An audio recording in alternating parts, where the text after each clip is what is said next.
Welcome back, viewers, to another Railway Series reading. Today is more That Time Is the Tank Engine. Tomorrow will be Toby Trucks in Trouble. Enjoy.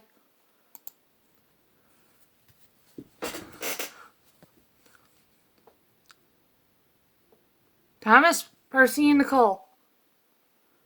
Thomas the tank engine's blue paint sparkled in the sunshine as he puffed happily along his branch line with Annie Clarabelle. Blue is the only proper color for an engine, he boasted to the other engines. Oh, I don't know. I like my brown paint, said Toby. I've always been green. I wouldn't want to be any color either, added Percy. Blue is the only color for the really useful engine. Everyone knows that, spluttered Thomas. Percy said no more.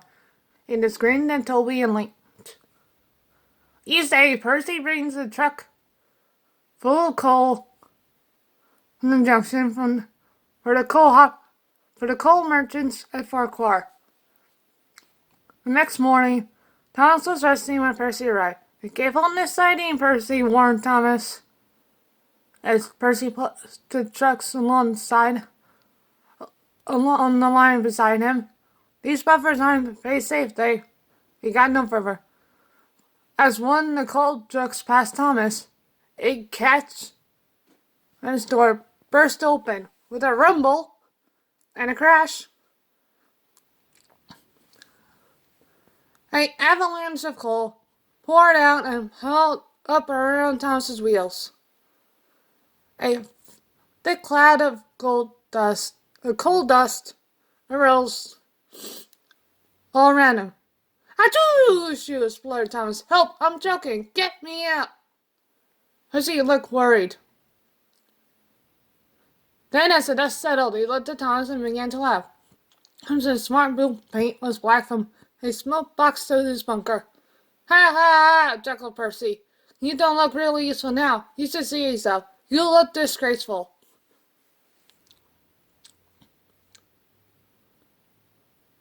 I'm not disgraceful, joked Thomas seriously. You did it on purpose, Percy.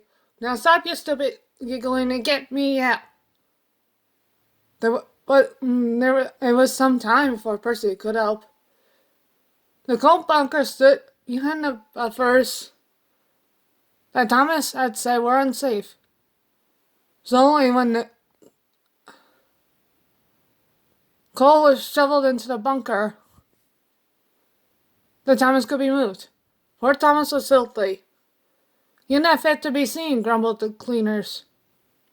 It took so long to clean Thomas that he wasn't in time for his next train. And Toby had to take Annie Clarabelle with Henrietta. The cleans were tired and dirty when they had finished. Thomas was grumpy in the shed that night. Toby thought it a great joke, but Percy was annoyed with Thomas for thinking he made his paint black on purpose.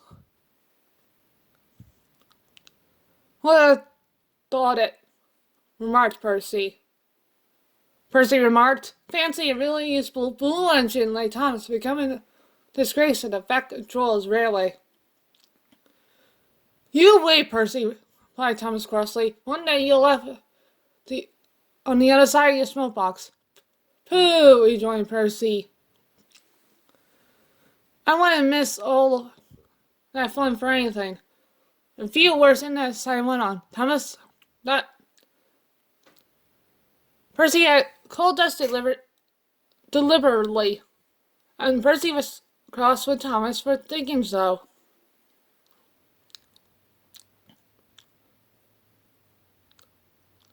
Two days later, as Thomas was at the platform, when Percy brought trucks from the junction, Percy arranged them and ran into the siding before Thomas's train left. The black column stood at the end of the siding with the faulty buffers. As Percy tried to stop, he had a cracking sound and to his horror found that he couldn't. The buffers didn't stop him either. Ooh! Wailed Percy, help! The buffers broke and Percy ran into the coal bunker with a thud. Coal flew everywhere. When the dust settled, Percy disappeared under a thick black coat.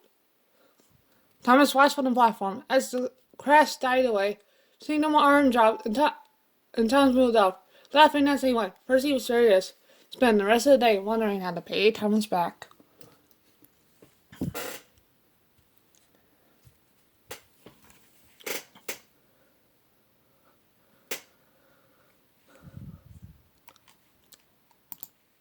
They went away. Percy was soon mended. But one morning, Thomas woke feeling ill. The Fat Controller sent him to the big station to see if he could be mended there, but it was no use. "I must take you to the works," the Fat Controller told him.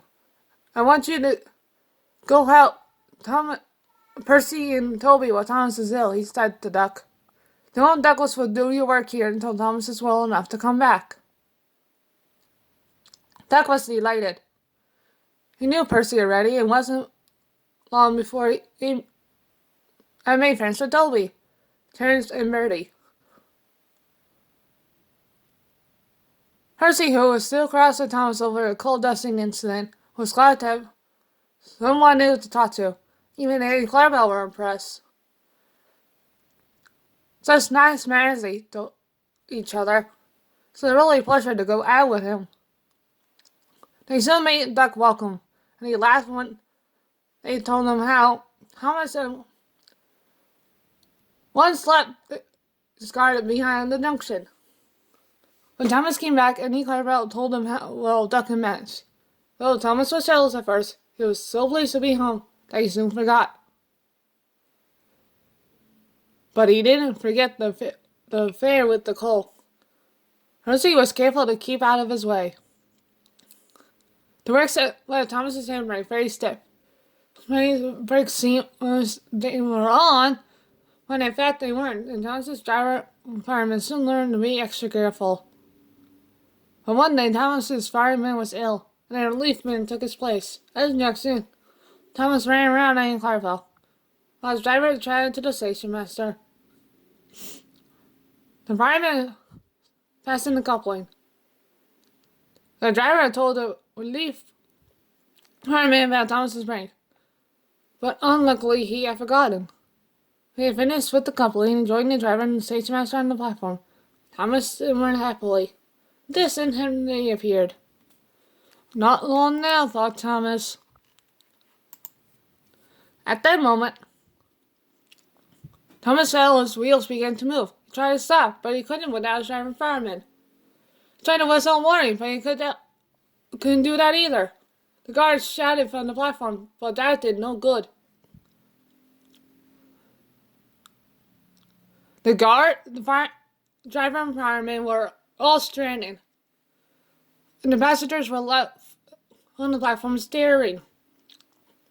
Thomas and Annie Clarabelle gathered speed out of the station, then they got to the street around the curve. But Thomas, planning a scene, kept on going.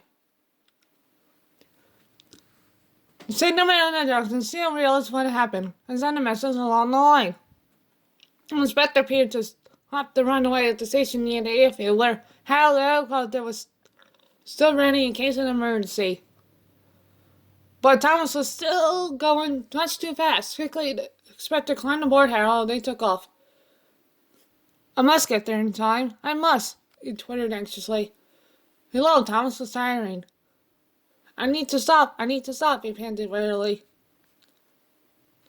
Annie Clarabelle held back as they went uphill. As they neared the station, Thomas saw Harold and Inspector. Thomas saw Harold land and Inspector run towards the platform, where he stood waiting. This time, Thomas entered the station slowly enough for the Inspector to act. Running beside the train, he addressed his woman, jumped, and scrambled into Thomas' cab. Then he put the brake hard on. With relief, Thomas stopped. The inspector marked his brow. "Phew," he remarked. Wearily, Thomas agreed with him. Better late than never.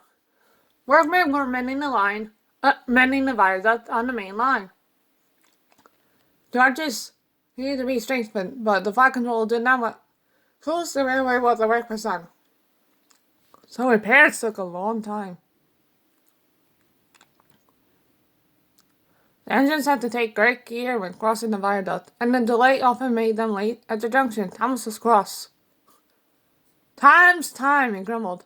Why should I keep my passengers waiting while Henry James all day on viaducts? Don't blame me, snorted Henry one day. If you hurry across the viaduct, it might collapse. Then you have no passengers at all. What would you do then, eh? Run my trains on time for one thing, retorted Thomas, and he hurried away before Henry could answer.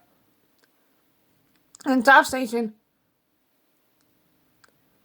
Bertie was timed to arrive just after Thomas. His passengers soon found instead of going straight from Bertie to their train, they were having to wait till Thomas arrived. Late again, or March Bertie one day, Thomas panting latterly in 10 minutes after time. I thought you could go fast, Thomas. This time we had another race. I could beat you now. Thomas swam bluer than ever. Well, let up Steve loudly. Rubbish, he hissed. Peacefully. I'll still beat you any day. It's those mainline engines. They're about on their viaduct and them laying the back controls workmen. It's just excuse for laziness if you ask me. One day, James was later than ever at the junction. I'm sorry, Thomas. He puffed as he came breathlessly to the platform. I was held up the big station, and the viaduct made it worse. It's lucky for you, I'm guaranteed connections toward Thomas. He puffed importantly away, leaving James at a loss for words. Beep beep, whistled Thomas at every station. Get in quickly, please. The passengers did their best, but Thomas soon found that he couldn't save such time. They neared the tunnel. Thomas thought he saw a flash of red on the road beside the line. That looks like Bertie, he said to himself, but Bertie should have got.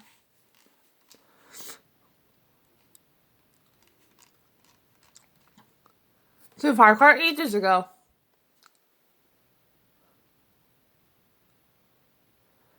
It was Bertie.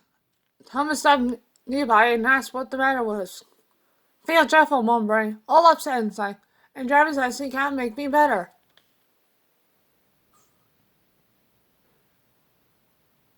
Thank goodness you're late. Can you take my passengers, please? He'll never get home otherwise. Of course, agreed Thomas. Rightfully, the passengers climbed into Annie Clarabelle. After promising Bertie he would send help at the next station, Thomas set off again. Already he was being such more cheerful. All the passengers reached home safely, and when Bertie's better, he came to thank Thomas.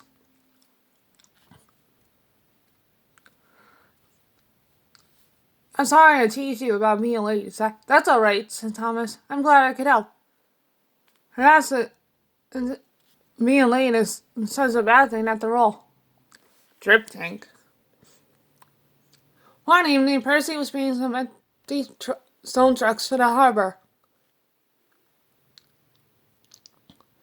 He was tired of the car with Thomas and wanted to be friends again. He had had a good day and was feeling extra pleased with himself. He said he was so busy thinking about how we would tell Thomas and Toby about his expert in the landing trucks that he forgot to keep a good lookout. Too late, he saw a broken branch hanging over the line straight in front of him. Ooh, he groaned. He tried to stop, but his brakes wouldn't hold him. Ouch, he explained a moment later. The branch hit a smoke box, broke away, and smashed it around. Percy was more startled than hurt, but his front was still sore when he reached the shed.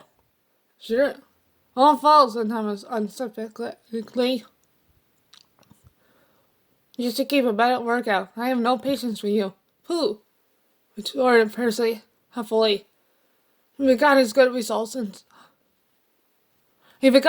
his good resolution talked to Toby for the rest of the evening.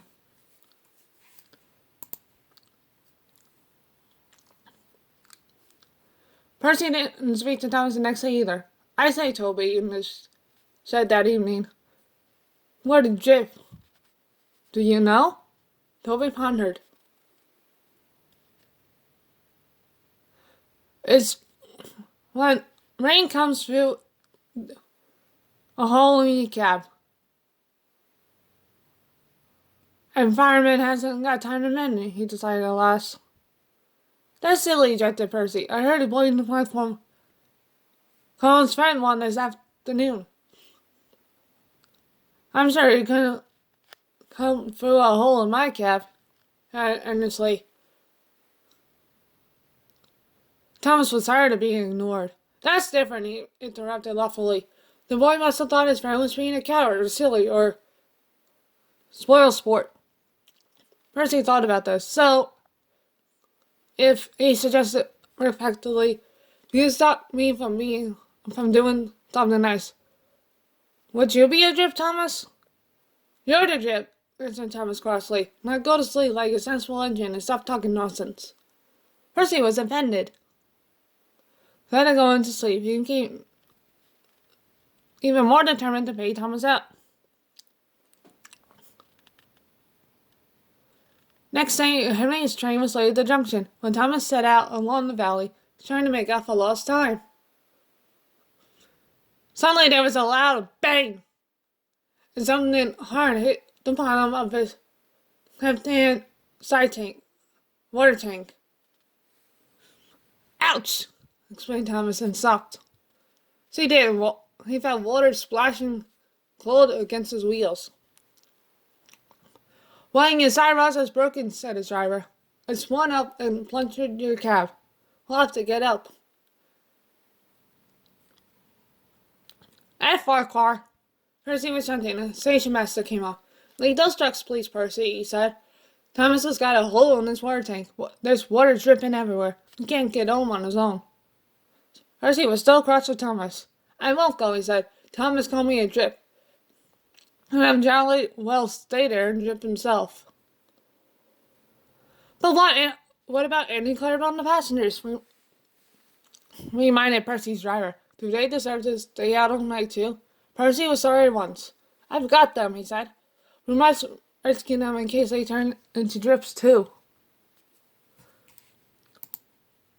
He hurried away.